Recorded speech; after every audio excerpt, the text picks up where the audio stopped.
Bueno, hablaremos sobre el derecho internacional público y el bloque de constitucionalidad en Colombia.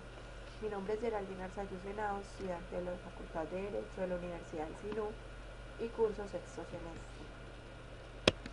Aquí hablaremos sobre la supremacía constitucional y la primacía del derecho internacional. Como la supremacía del derecho constitucional, encontramos que la Constitución de 1991 rediseñó el derecho internacional público y el derecho constitucional colombiano. Y la primacía del derecho internacional, encontramos que es aquella norma internacional que parte del bloque de constitucionalidad. Aquí estarían las normas convencionales, las normas consuetudinarias y los principios generales del derecho internacional.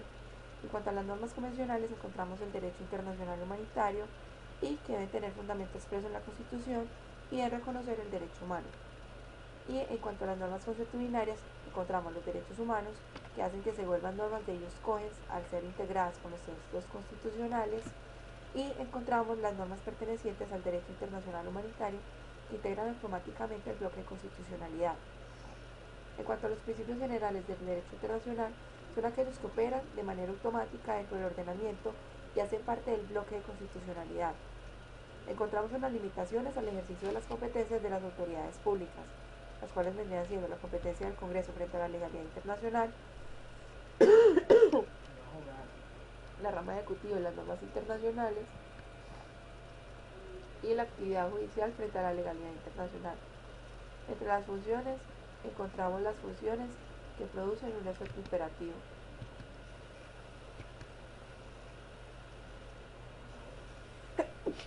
Encontramos la primacía del derecho internacional, que son la norma internacional que no integra el bloque de constitucionalidad y que gozan solo de carácter legal y se da por inexistencia. Tengo que editar eso. Y se da por inexistencia de una norma constitucional.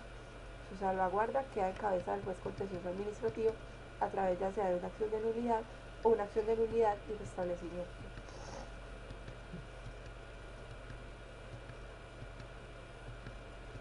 Ahora vamos a hablar sobre la protección universal de los derechos humanos, en cuáles se encuentra la protección nacional y la protección internacional, pero vamos a hacer más énfasis en la protección internacional. La protección internacional encontramos los sistemas regionales y el sistema universal. El sistema universal está el relativismo de los derechos humanos y la universalidad de los derechos humanos. En cuanto al relativismo de los derechos humanos, son aquellos que dependen del contexto cultural, donde las razones políticas o de la protección de la seguridad del Estado surgen como respuesta al evolucionismo cultural, y en la universalidad de los derechos humanos deben ser respetados siempre por el derecho humano, los cuales contienen derechos personales, derecho económico-social, derechos en relación al grupo social y libertades civiles y derechos políticos.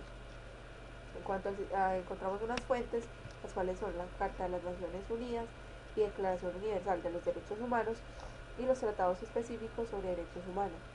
En la Carta de las Naciones Unidas y Declaración Universal de los Derechos Humanos encontramos la Comisión de Derechos Humanos, la Organización Específica de las Naciones Unidas y los tratados específicos sobre derechos humanos, órganos específicos de control y Comité de Derechos Humanos.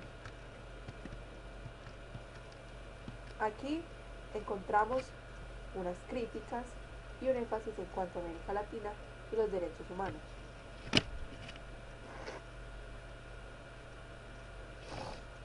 En cuanto a las críticas, es posible elaborar una nueva interpretación del principio de no discriminación y no toma en cuenta factores que hacen de la violación de derechos humanos una práctica no cultural sino política.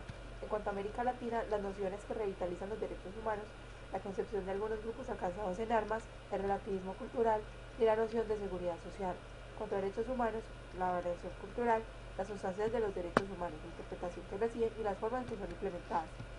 ¿De qué forma son implementadas? Son a nivel doméstico, en el cual se encuentran las Cortes, y en el ámbito de las Naciones Unidas, como la Comisión de Derechos Humanos y la Asamblea General. La Comisión de Derechos Humanos encontramos que fue establecida por el Consejo Económico y Social en 1946 y en la Asamblea General, la cual aprobó la Declaración Universal de los Derechos Humanos. Se habla de una protección internacional, que es el derecho de las Naciones Unidas, como fases de protección de los derechos humanos. Entonces, en la Carta de las Naciones Unidas encontramos que introduce el término de derechos humanos el 26 de junio de 1945. Y fases de protección de los derechos humanos, la elaboración de comisiones y declaraciones, promoción y servicios, asesorías, estudios y reportes iniciales, y protección, establecimiento de procedimientos para la recepción de información en torno a violaciones masivas de